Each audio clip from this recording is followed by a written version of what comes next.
Guys চলে এসেছি আবার খেলা খবর চ্যানেলে বিগ বিগ আপডেট নিয়ে। তো চলো বন্ধুরা, খুব গুরুত্বপূর্ণ আপডেট নিয়ে চলে এসেছি। ফুল ভিডিওটা দেখতে থাকো, স্কিপ করবে না। স্কিপ করলে কিন্তু ভিডিওর মধ্যে অনেক কিছু মিস করবে।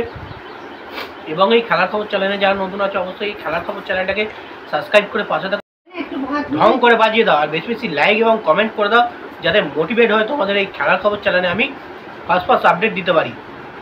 তো চলো বন্ধুরা, ফার্স্ট যে আপডেটটা নিয়ে কথা বলবো, খুবই কিন্তু গুরুত্বপূর্ণ আপডেট নিয়ে কথা বলবো। এই ভিডিওটা কিন্তু সেই হতে চলেছে। তো তোমরা নিশ্চয়ই জানো জেমি ম্যাকরাল্যান্ডকে নিয়ে প্রথম আপডেটটা দেবো। তোমরা নিশ্চয়ই জানো গতকাল রাতে কিন্তু জেমি ম্যাকরাল্যান্ড কলকাতায় আসার কথা ছিল। প্রায় 11টা বেজে গেছে, তখন কিন্তু জেমি ম্যাকরাল্যান্ড কলকাতায় নেমেছে এবং কলকাতা বিমানবন্দরে। এবং সেক্ষেত্রে প্রচুর সমর্থক, মোহনবাগান সমর্থক, যেটা আমি বলেছিলাম আগের ভিডিওতে, সেরকমই কিন্তু সমর্থক জেমি ম্যাকরাল্যান্ডকে কিন্তু সাপোর্ট দিতে গেছে এবং স্বাগতম জানাতে গেছে। এতটা পরিমাণে ভিড় হয়েছে যে জেমি ম্যাকরাল্যান্ডের মুখটা পর্যন্ত পরিষ্কারভাবে দেখা যায়নি এবং ছবিও তোলা যায়নি। অসাধারণ অ্যাম্বিয়েন্স, এয়ারপোর্ট পুরো কাঁপিয়ে দিয়েছে জেমি ম্যাকরাল্যান্ডের পা পড়াতে। তো মোহনবাগানের সেরা যে বিদেশি প্লেয়ারটা গতকাল কিন্তু রাত্রি 11টার সময় কলকাতা এয়ারপোর্টে পা রেখেছে এবং আজকে কিন্তু মোহনবাগান দিবস। এই মোহনবাগান দিবসে কিন্তু জেমি ম্যাকরাল্যান্ড যোগ দিয়ে দেবে সকাল থেকে বা বিকাল থেকে, এরকম কিন্তু খবর আছে। আর জেমি ম্যাকরাল্যান্ডকে দেখার জন্য কিন্তু আবারও কিন্তু মোহনবাগান তাঁবুতে প্রচুর পরিমাণে ভিড় হবে। তো দেখা যাক জেমি ম্যাকরাল্যান্ড মোহনবাগান শিবিরের হয়ে কতটা ভালো পারফরমেন্স দিতে পারে। আশা করব তো দুর্দান্ত পারফরমেন্স দেবে একটা সেরা বিদেশি প্লেয়ার, বিশ্বকাপার মেসির বিরুদ্ধে খেলা প্লেয়ার জেমি ম্যাকরাল্যান্ড। এবং এবার যে আপডেটটা নিয়ে কথা বলবো এটাও কিন্তু গুরুত্বপূর্ণ আপডেট।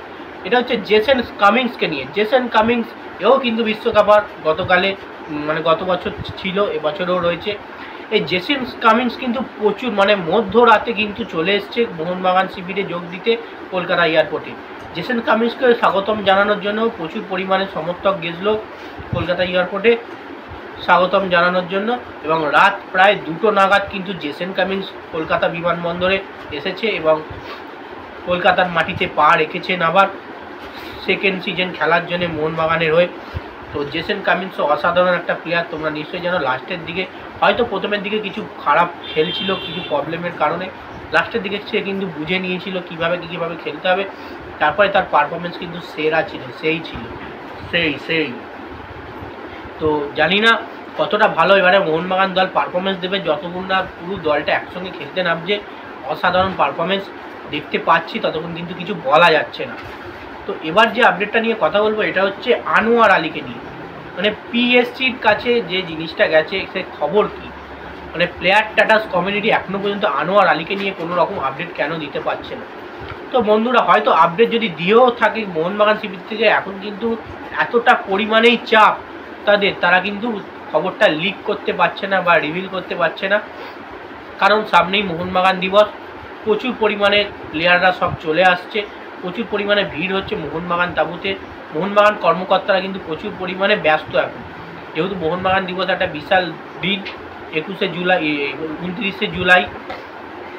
তো এই মোহনবাগান দিবসের দিন কিন্তু প্রচুর পরিমাণে প্রাক্তন প্লেয়াররা আসবে, মোহনবাগান মাঠে খেলবে এবং অনেক রকমই কিন্তু রিচুয়াল হবে।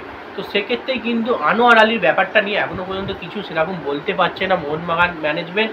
কারণ আনোয়ার আলীর ব্যাপারটা যদি প্লেয়ার স্ট্যাটাস কমিউনিটি বলে দিয়েও থাকে আনোয়ার আলী মোহনবাগানেই খেলবে, মোহনবাগানেই থাকছে, তাহলে সেটা কিন্তু বলতে পারছে না। আর বা যদি বলে যে না আনোয়ার আলী মোহনবাগানে থাকবে না, খেলতে পারবে না, সেটাও কিন্তু সে বলতে পারছে না তারা।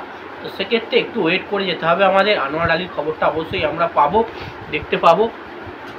তো দেখা যাক লাস্ট পর্যন্ত আনোয়ার আলীর কী খবর আসে আমাদের কাছে। তো যাই হোক বন্ধুরা, খুব গুরুত্বপূর্ণ ইন্টারেস্টিং আপডেট তোমাদের দিয়েছি। দুটো দামি বিদেশি কিন্তু মোহনবাগান শিবিরে যোগ দিয়ে দিয়েছে। এবার শুধুমাত্র দিমিত্রি পেত্রাদসের যোগ দেওয়াটা বাকি এবং অ্যালবার্টোর যোগ দেওয়াটা বাকি। দেখা যাক, সম্ভবত আজ কিন্তু চলে আসতে পারে এরা দুজন। তো মোহনবাগানের ফুল টিম কিন্তু চলে আসবে এই 29শে জুলাইয়ের মধ্যে, এটাই কিন্তু সম্ভবত ডেট। যাই হোক বন্ধুরা, ভিডিওটা এইটুকুই রাখছি। ভালো লাগলে লাইক কমেন্ট শেয়ার সাবস্ক্রাইব করে পাশে থাকো, আর তাড়াতাড়ি 5000 সাবস্ক্রাইব করে দিও, যাতে মোটিভেট হয় তোমাদের এই খেলা খবর চ্যানেলে।